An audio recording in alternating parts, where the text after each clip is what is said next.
This is CWIS Chronicle with Rudolph Reeser, an online broadcast reporting on people, places, and events in the Fourth World.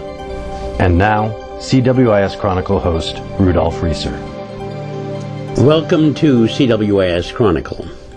4 years after Nigeria became independent, the Igbo, Ija, Ogoni, and Ibibo peoples of southeastern Nigeria decided they and their territories should be independent. In May 1967, leaders of the more than 30 million people in the southeastern Nigeria declared their independence and the formation of the Republic of Biafra. This declaration sparked a 3-year war with Nigeria and Britain on one side and the breakaway Biafrans on the other, resulting in more than 1 million deaths suffered by the Biafrans alone.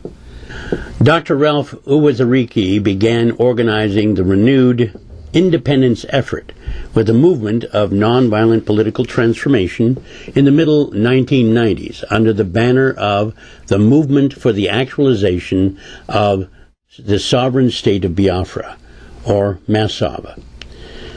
Threatened by the success of MASSOB, the Nigerian government's secret security forces arrested Dr. Uwazurike in October 2005 and have kept him in prison under reported conditions of torture and deprivation.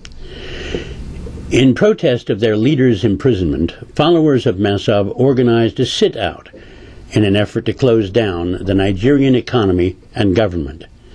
Nigerian military and security forces have countered the nonviolent movement's efforts, with force resulting in the deaths of thousands of individuals.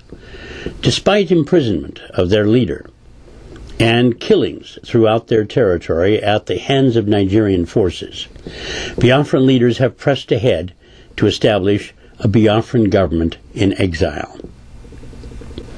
At a news conference in Washington, D.C., Dr. Emmanuel Anakwichi, surrounded by other Biafran leaders, formally announced establishment of the Provisional Government of Biafra in exile, as reported by Priscilla Huff of SABC, the South African Broadcasting Company. Nigeria's economy is driven by oil, providing up to 95% of all export revenues. It's the largest producer of oil in Africa. That oil comes from the Niger Delta, home to the Biafrans. And oil is one of the reasons why the Biafrans are demanding their independence now. One of the worst acts of economic injustice ever seen is the blatant refusal of the government of Nigeria to allow the peoples of Biafra access to the finances accruing from the sale of petroleum and natural gas derived from their private ancestral land. Oil is not the only reason for the call for independence. 40 years ago, the Biafrans fought a civil war with the central government and lost.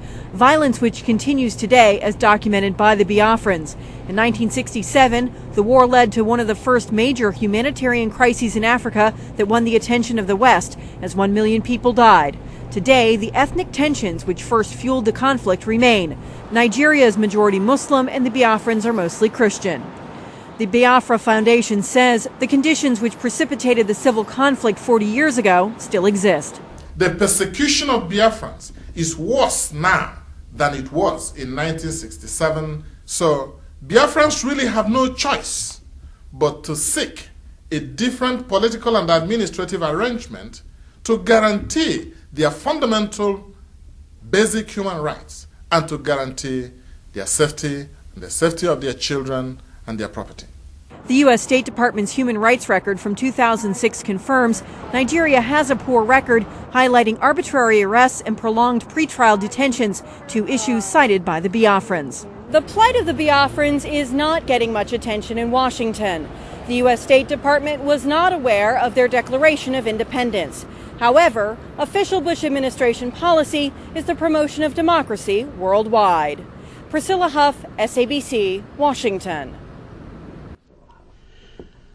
Thank you, Priscilla Huff. You can learn more about the Biafran Provisional Government and events in Biafra by logging on to biafracwis.org. That is our broadcast. Thank you for watching. I'm Rudolph Reeser.